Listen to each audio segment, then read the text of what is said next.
Thank you so much for staying tuned to this channel. Welcome to yet another edition of International Forum. I am Wilson Marshall. Since apologies for coming slightly behind schedule, we have to put things in order for us to give you at least a near perfect show. Well, it's no longer news that Russia invaded Ukraine and thousands of Ukrainians and of course foreign nationals have been displaced in Ukraine, but there was an agreement to have a talk in the Belarusian border, just for them to just have this talk. People are thinking that while the talk is ongoing, there should have been a kind of a ceasefire, but that seems to be not true. All right, now these are the pictures you're seeing. Not to worry, in due course, you get you here. I was talking about all of this happening in Ukraine right now, despite the ceasefire, despite the talk, begging your pardon. There are still reports of heavy shelling taking place in Kharkiv, in Kiev, you just name it, and residents have been urged to go down again into shelter. People have been talking about this, saying what in the world is going on. There's a threat also of red alert, nuclear weapon, and the rest of them. What can you really make out of this? Do you think, sitting down to really talk about this, will there be peace? What do you think will be the implication of this sit-down between Ukrainian envoy and Russian envoy? They're there right now in the Belarusian border talking, but still fighting intensified. With me here in the studio, I have a legal practitioner, political affairs commentator. Join me to welcome Barrister Douglas Omogui. Welcome to International Forum. The pleasure is all mine, Wilson. All right. I sit very close to Douglas. He's been there in Russia. He's been there also in Ukraine. He kind of, know these people in and out because most of his life, so to speak, more than a decade of his life is spent in Russia. Join me to welcome John Akame, right? Arekame. Welcome to International Forum. Welcome. I appreciate your coming. Thank you. Now, let's keep the ball rolling. I want to start off from you, John. You've been there. You know these people. It's like, your second home apart from Nigeria. Yes. There's been this talk going on in the Belarusian border with Ukraine. People are thinking that there should be a kind of a ceasefire while the talks are ongoing, but Russia isn't relenting. Ukraine also is not relenting in defending the territorial integrity. What can you make out of the peace process? The peace process is coming late because the European countries are trying to take sides. That is why peace talk is not easy. Right now, Americans are there at the border of Ukraine with weapons and all that. The Russians will not tolerate it because any mistake Russians make now will give Americans the impetus to have an incursion into the territory of Russia. Because the moment they overrun Ukraine, they are in Russia. And this is what Russia will not tolerate. So this is why there is a big problem. And that is why one expected that earlier than this, the United Nations would have stepped in. The United Nations has delayed action. And secondly, you find that the United Nations is divided. The West European countries are now taking themselves as a group against Russia, which Russia will not tolerate. You can imagine right now that at the United Nations, there are divided groups. The Eastern group are Japan and China. And China and Russia have very good relations. What has happened now is as a result of what happened in World War I. Remember World War I started when? 1914. 2014 was when they were now saying, they are now discussing how they will make sure that Ukraine is shared away from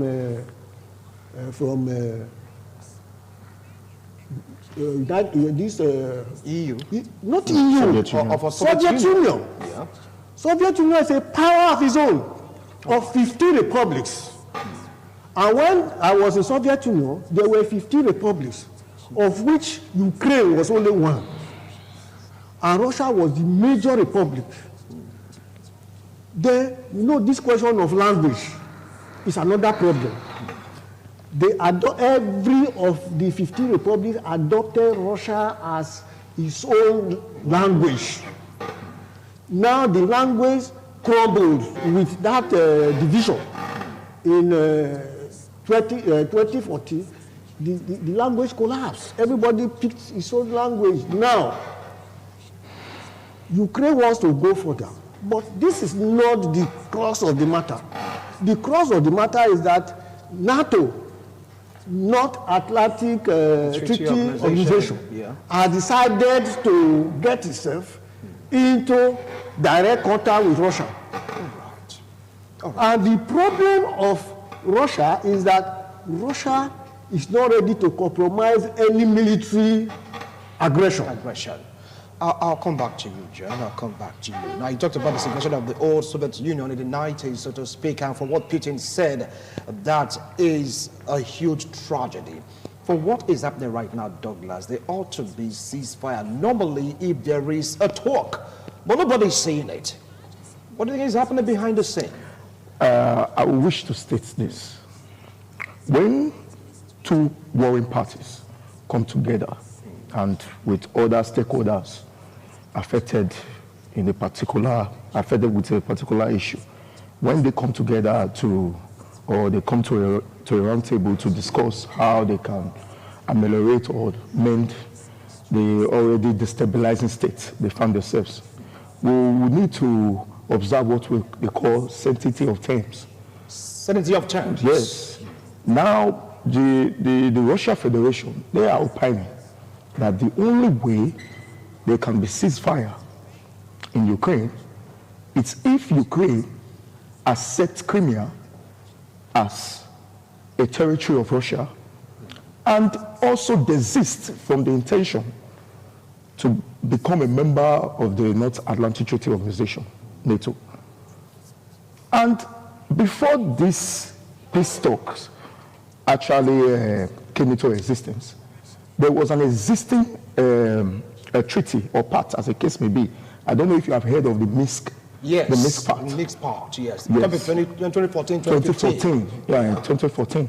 Now, the Minsk part actually accepted some regions like Donetsk and Lugansk, as independent territories, which ought not for Ukraine to interfere in their affairs. But right now, it seems Ukraine are going on the contrary. And Russia, they are opining that initially they are not a party or signatory to the Minsk agreement. So they are not the terms of the Minsk agreement, despite the fact that they believe in the terms of the agreement. But that Minsk agreement should not be binding on them because they weren't signatories to the agreement. So we are talking about sanctity of terms. The way it stands now, Ukraine, they are having the perception that they will desist from this proposition that the Russian government is actually adumbrating. Meanwhile, Russia is of the opinion that you cannot be a member of NATO. And I will agree with them to some considerable extent. You're agreeing with Russia? Yes, to some considerable extent. Why would you agree with that? Let's catch this scenario.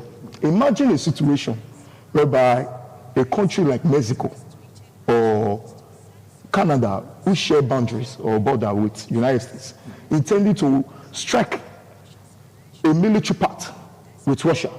Do you think the United States will accept that kind of proposition? They won't. Russia considers herself as a powerhouse, and every powerhouse have the ultimate goal to protect their boundary or territory, as the case may be, from external aggression. Now, in 1962, a serious event actually occurred in the Americas. I don't know if you have heard of the Cuban Missile Crisis of 1962. That was the period Fidel Castro was the president. Yes, yeah. Was the leader of Cuba. And he actually struck an agreement with the Russia. Soviet Union, thereby, which entails that the Soviet Union will have missiles in Cuba, stationed in Cuba.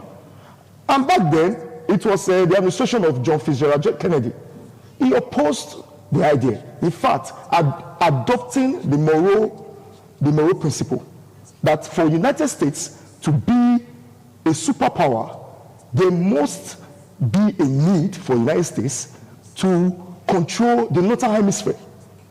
JFK specifically and categorically told the Soviet Union and Fidel Castro that you cannot station missile in Cuba, which is 19 miles away from the shores of the United States. And they saw reasons with him. Some way, somehow, that issue was actually diluted. All right. So we cannot jettison the fact that Russia is actually a superpower. Okay. And as a superpower, it is wrong for enemies to try as much as possible to dominate an area that is a former republic of the Soviet Union. I'll come back to you on that. Now, for both of you are like towing the same line. You know, the sets of guests that I had last week were like towing a different line from me, like saying that what Russia did was totally wrong. After all, Ukraine, they say, it's an independent country. It's a sovereign nation. From your own analysis, despite, you know, your soft spot, so to speak, right now for Mother Russia, are they right for invading Ukraine? Even as the peace talk is going on, they are still insisting that this must be done. What do you feel about this? Are they correct? One, for invading Ukraine, and to despite the peace talk that is ongoing, they are still shelling major cities in Ukraine. I want to start from what he said. Okay. With what he has said, he has spoken about Cuba. That's why we go back into history. There is struggle to make sure that when missiles, because it's missile politics, when missiles are shared, they will reach the enemies. He was talking of Cuba just now, and America did not agree. But the Americans went to Afghanistan and started making arrangements to make sure they could reach, in case of world war, they could reach the Russians. So these are strategic war tactics which these two major powers are using. This is what has created a big difference. In the case of Afghanistan, I think the problem has just subsided. Even when I was in Soviet Union, my own classmates were going to fight in Afghanistan. Because the Russians will not tolerate the Afghanistan near their border. Because it's missile politics. If you shoot from here, I will reach my enemies. So if America shoots from Afghanistan to Russia, intercontinental ballistic missiles, they will hit it. Then that is why there was a problem in Cuba. Because the Americans did not want Cuba to be near, because this is very uncomfortable for them.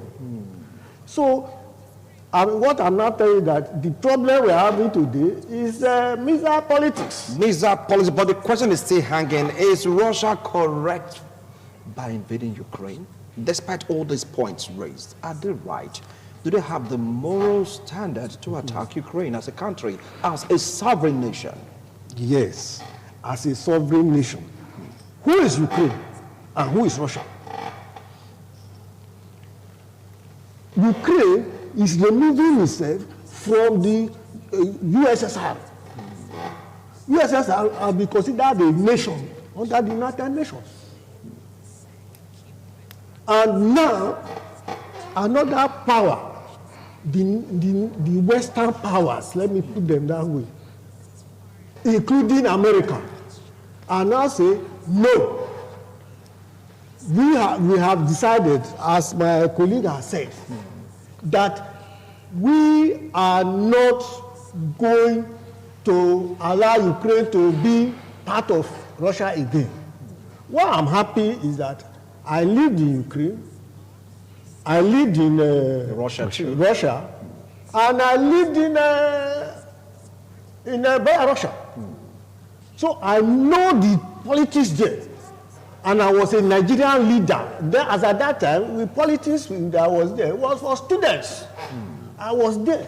And even when I was there, I was already a top civil servant in Nigeria who went on an in-service program. In that in-service program, I spent 5 years spanning the 3 different Belarus, Ukraine, and Russia. Yes. Let me tell you, call a spade a spade. The problem we're having today is that everybody wants to grab. Even your neighbor, you want to grab your neighbor and tie him to yourself to beef up your energy. So this is the problem I find is underlining this particular thing. Belarus, we are talking about. Then Ukraine, I lived in it. So how can Ukraine, Russia, and they are the major speaking, Russian-speaking areas. There on the south, there are Arabs. There are Arabs there. So I don't want to mention those ones because they are not involved in the present crisis. They are still within the 2014 agreement. All right. I will come back to you. But the question is still hanging, and I'm going to throw the question at you. Do Russia have the moral right to attack Ukraine? I haven't said it because you talked about 1962, 1965. America said no way Russia can have a base, a nuclear base or missile base in Cuba. High as the world will bleed. And this time around, America is not really forcing itself into Ukraine. Ukraine said, look, we want to be part of NATO. America never attacks Cuba. Neither did they attack any other country they want to do deal with Russia. But this time around, Russia is attacking Ukraine. Do they have the right to do that to a sovereign nation? I would say this. Morally, they don't have the right because Ukraine is a sovereign state. But ethically, I feel, to some considerable extent, they have the impetus to actually stage a war against Ukraine. Judging from the fact that Ukraine is a border country or shares the same border with Russia Federation, and the fact that they were a former member of the Union Socialist of Soviet Republics. Like as I said earlier, it would not be ethically right for NATO expanding their frontiers from the western part of Europe down to the eastern part of Europe.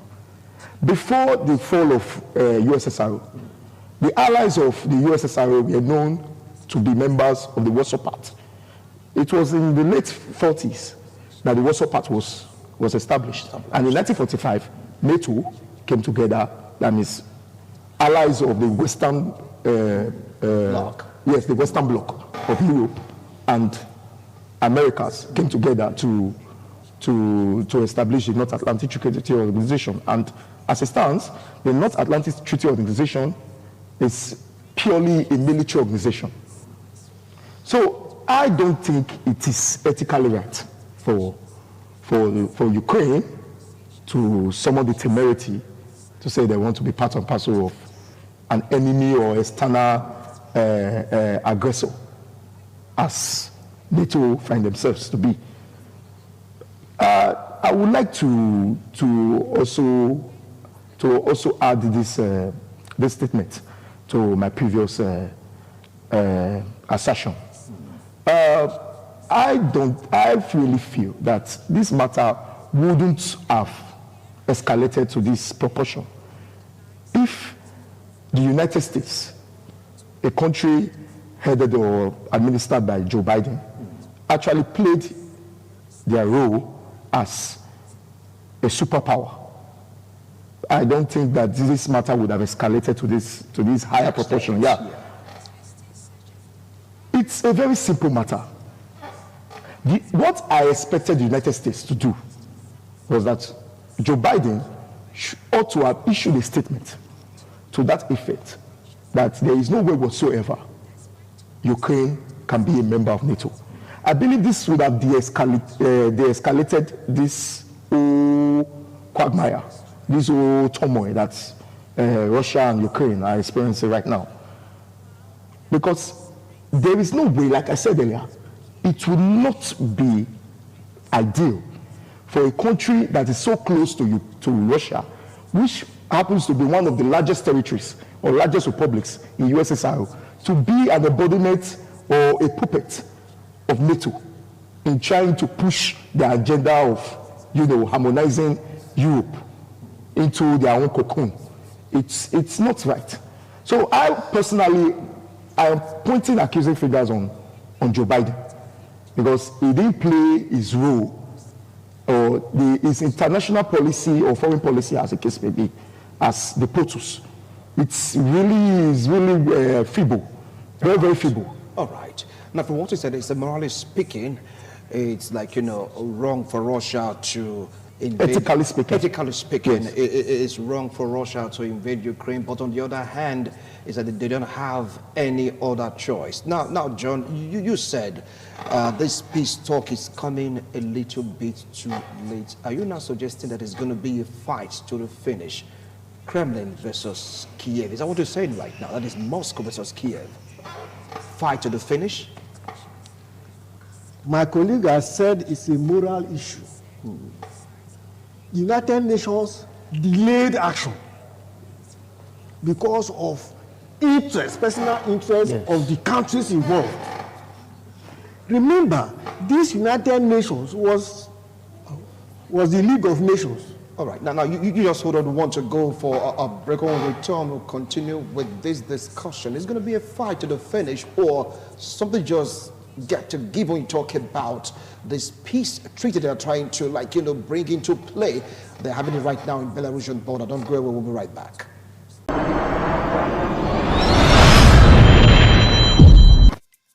Thank you so much for staying tuned. If you just joined us, International Forum, taking a look at the Russia-Ukraine war and the prospect of that peace talk that is ongoing right now in the Ukraine-Belarusian border.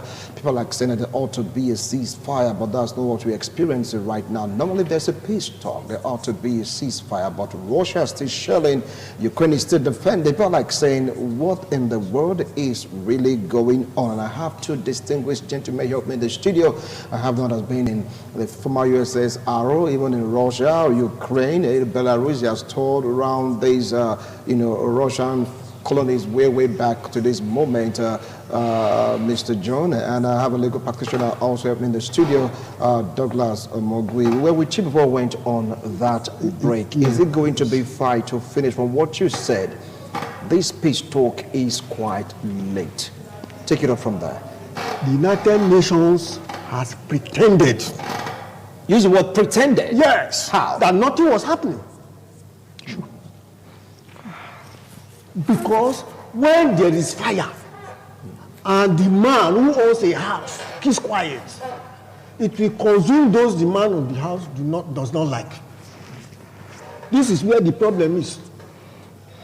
Why is it that the UN stayed till when shooting started?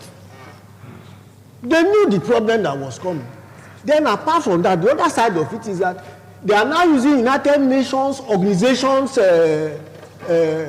parastatals to attack, to put Russia as if Russians are criminals. Why? But from that action, is it a criminal action? No. You attacking a sovereign nation. It's not like that. Then how is it? It's an organization. It's like you now. You have a house. Your children are fighting. You say, let them fight. That is where the problem of United Nations. When did they start intervening? When shooting was already going on. How many? There are 4 United Nations bodies. That is the big nations. They call themselves. What did they do? Each of them was issuing statements condemning Russia. And they went again into using their organization, the parasitas of UN, to be sanctioning Russia. Whereas these people are officially members of the United Nations and contribute towards United Nations. But there is a break now, because some of the nations are now speaking and say, no, why are you saying they should expel Russia from this? They should expel this. They are destroying the world order. The world order is now destroyed, because if you are now provoking some people, I pray that Russia does not go into nuclear fight. Okay. Well, we're praying against that all the same. They say that just be on red alert. So, but from feelers right now, Joe Biden said he's not going to get to that extent of using nuclear weapon. Now, from what he said, he blamed the UN, NATO for late interference, for trying to, squell this particular issue. I'm not saying that this peace talk is just talk, nothing will come out of it. Yes, something good may come out from it, but I feel that certain measures need to be put in place. Now, what kind of measures are you talking about? The interference of NATO members in, supporting the Ukrainian military while, engaging the Russian army or military, as the case may be. Hold on. Yes. Douglas, I don't get your point. NATO, you say, should stop supporting Ukraine.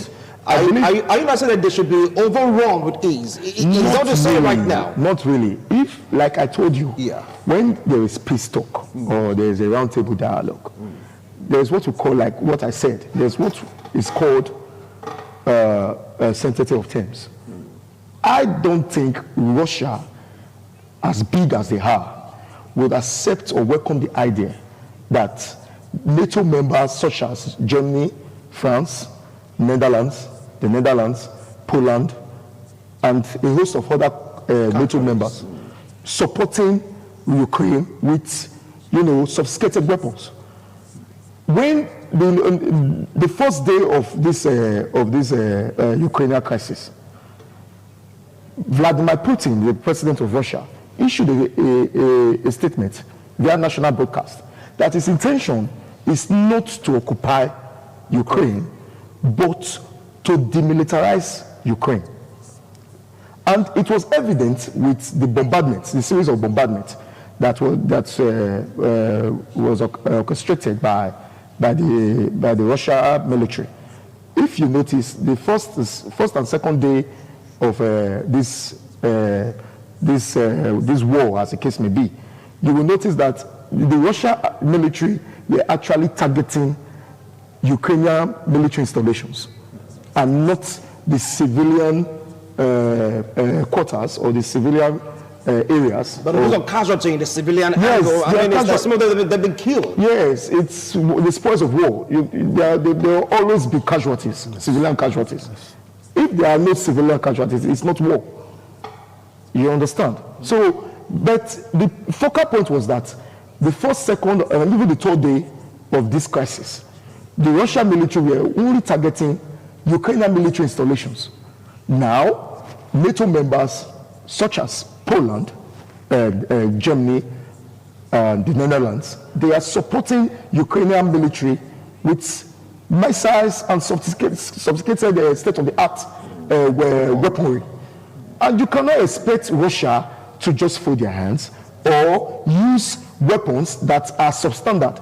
If you have noticed, Putin has placed the Russian nuclear forces on high alert. And the weapons that he is even deploying right now in this war, in this debacle, they are sophisticated. The recent weapons or the missiles, as the case may be, that are being used. The one that sucks up oxygen. Yes, the UN is against that. Yes, the Geneva Convention. The Geneva Convention. So why is it going to that extent right now? Because Russia, they are making a statement of intent, telling the Western Bloc that no, you ought not to interfere in this matter. You should let it be.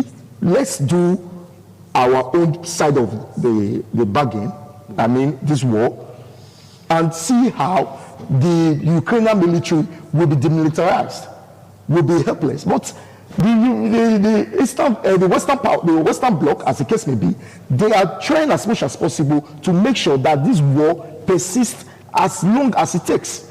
All right. And we can blame the elite for this, because when there is war, certain group of persons always gain. Yes, gain. All right. I'll come back to you on that. Now, he talked about Russia introducing some kind of weapon that's even against the Geneva Convention, some kind of a bomb that sucks up oxygen and uses for an explosion that is so massive. They've seen it being used right now in Ukraine, and the world is complaining about that. Now, Russia gave a kind of a stiff condition for them to stop the onslaught against Ukraine. Russia put to the military of Ukraine to lay their arms, number one, and overthrow their own government. Do you see Ukrainians obeying that order for them to stop? That's one condition they kept on the table.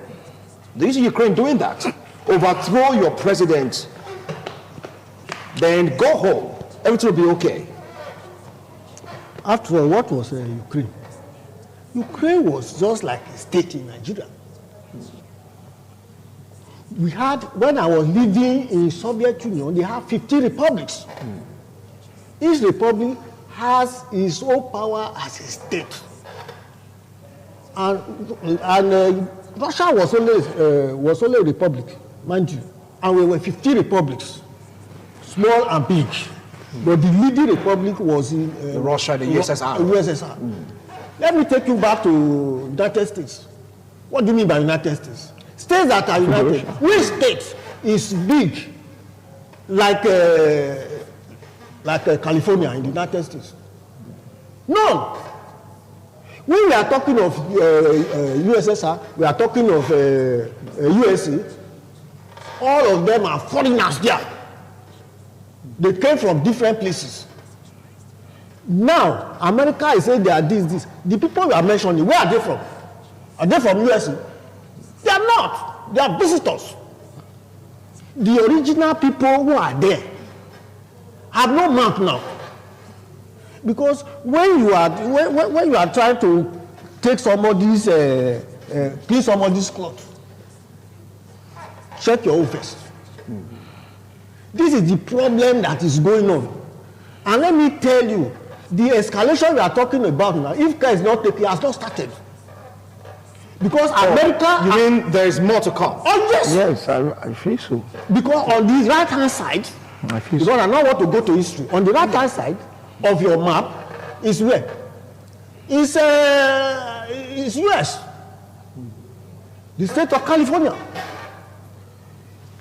USSR can take on US from a different, the eastern flank. Yes. We are not talking of Alaska and other territories. Even the Alaska, we are not. Are they American territories? They bought over Alaska. Let me tell you. This is where the problem is. People don't go when you set fire. Go to under the fire and look for the source of the fire. Yes, these are the sources of fire. We are talking the SAR in those days. What is happening? The leaders of yesteryears of US told them, give us our land. We are paying for this land for you. And they spent $7 billion then. I got to report. Yes. Way back, and that was good money. It was good money. Good. So US, the Alaska right now, yeah. yes, billion that says belongs to the US because they paid for it. That is why I tell people when you are in politics, be careful. Be careful. Now back to that question. Do you see Ukrainians do what Russians ask them to do? Lay down your arms, overthrow your president. There'll be peace. That is why there should be a negotiation. Okay. And when that negotiation is taking place, everybody should say the truth. Just as I'm saying now. Okay, I'll come back to you, sir. Now the question remains on the ground. That condition, that's like, the first conditions. We are not against you. You are our brothers. Lay down your arms. Go back to your families, but overthrow your president, and all this will stop. Take out NATO out of the picture. Don't even talk about NATO, joining NATO. That is for Russia. In course of the negotiation, Zelensky, the president of Ukraine, came out and said, look, immediately after this, we are joining NATO full time. I mean, with all this, put them on the scale. Either there will be peace or it's going to be fight to finish. Do you see Personally, any of them carrying out these conditions I by don't both think countries? So. I really do not think so that the people of Ukraine will overthrow Zelensky. President Zelensky. I don't see that as a feasible objective. I really don't see that happening. However, I feel that for this war to come to an end, or a ceasefire as the case may be, something drastic or a drastical measure must be put in place. Reports reaching out to me as of yesterday via Fox News is that President Putin has deployed some high-ranking assassins. You understand? Mercenaries. Yes, mercenaries or assassins, as the case may be, to eliminate Zelensky. I really do not know the authenticity of this report. Zelensky, that should be like fake news because other media has not really confirmed that. Yeah, Fox News confirmed Fox it. News said Biden want to take out Zelensky from the picture, or Putin. No, Putin Want to take out Zelensky from the picture. Via assassins. You understand?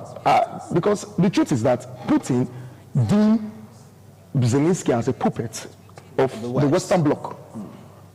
And if you want to trace it back a little bit down the timeline, you will notice that Zelensky and his cabal or his clique of politicians, they actually came into existence after the revolution that occurred way back in 2014, Yanukovych was taken out of position. Yes, and he was a loyalist to the Putin and the Kremlin. Yes.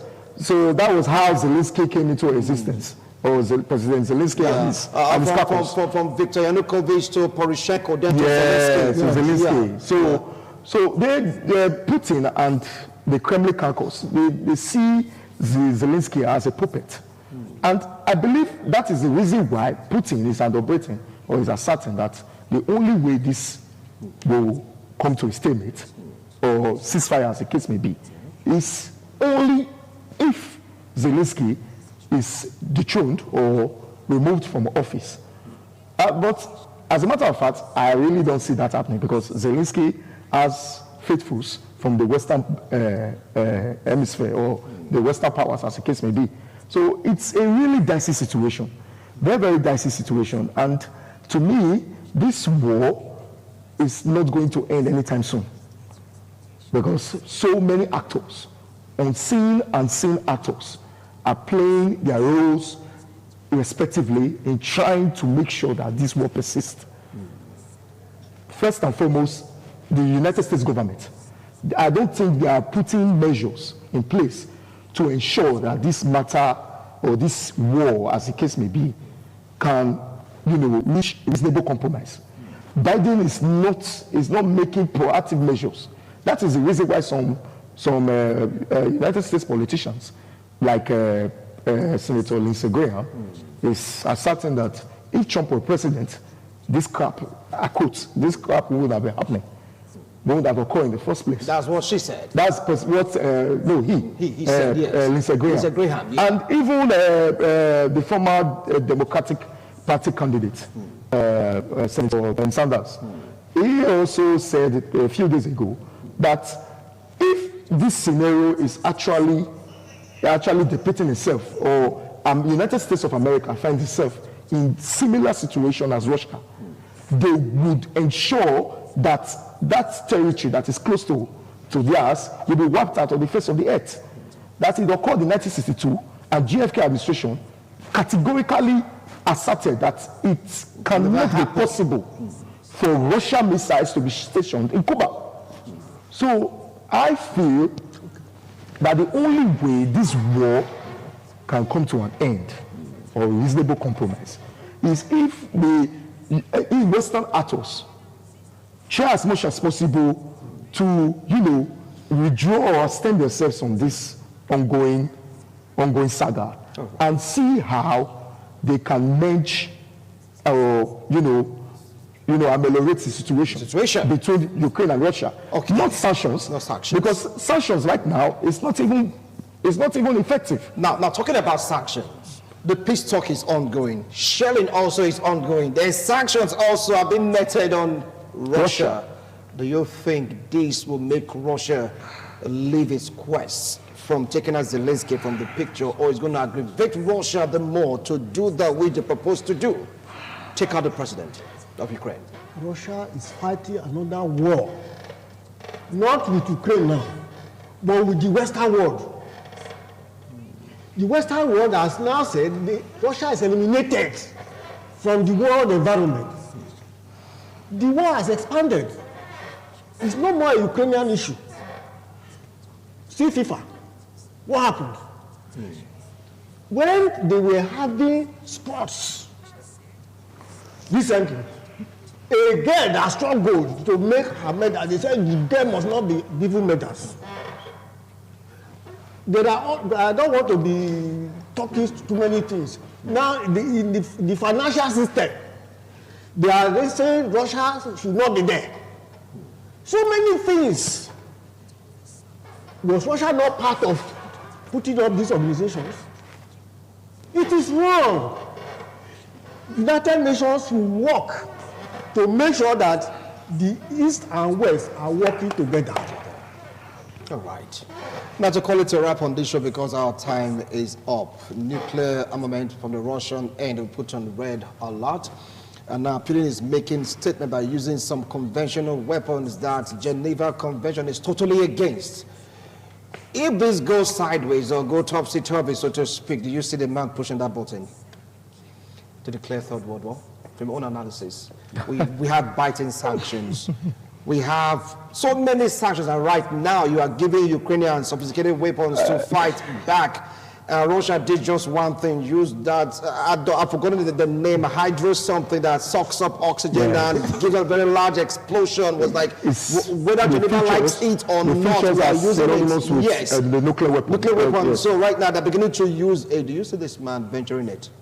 Pushing the red button? I don't think what the Western powers are doing right now is actually ideal, because they are isolating Russia in every possible way. And it's not a good omen. As at yesterday, Swiss Bank or the Swiss government, they issued a statement that from now henceforth, Russian banks or Russian accounts or accounts will be that is against their policy from time immemorial, because the Swiss government or the bank system, they tend to give autonomy to their customers when it comes to banker-customer relationship. Whether it's war issue or not. Yes. Now you witness Abramovich giving up his, to Chelsea Foundation. You see, they are targeting Russians. And if care is not taken, because I don't see Putin and Kremlin to be a group of persons that will, just be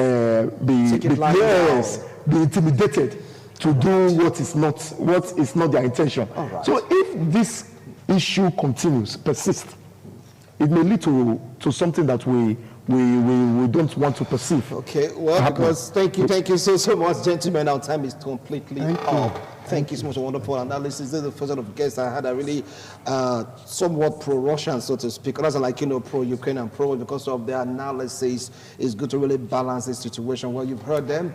Russia have taken it a step further by using that weapon that has such a great power.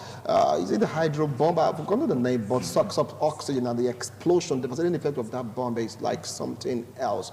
And US beginning to complain about it, that it's against the rule of engagement in warfare. But it's like people are saying that Peter is almost like a drowning man, so don't expect the drowning man to just stay still and drown. It's not possible. And he's saying red alert. Should the world reconsider? Should NATO reconsider? Should Ukraine reconsider? Who should shift ground in this particular issue? We are watching. Our sister report back to you. See you next week, God willing. Bye for now.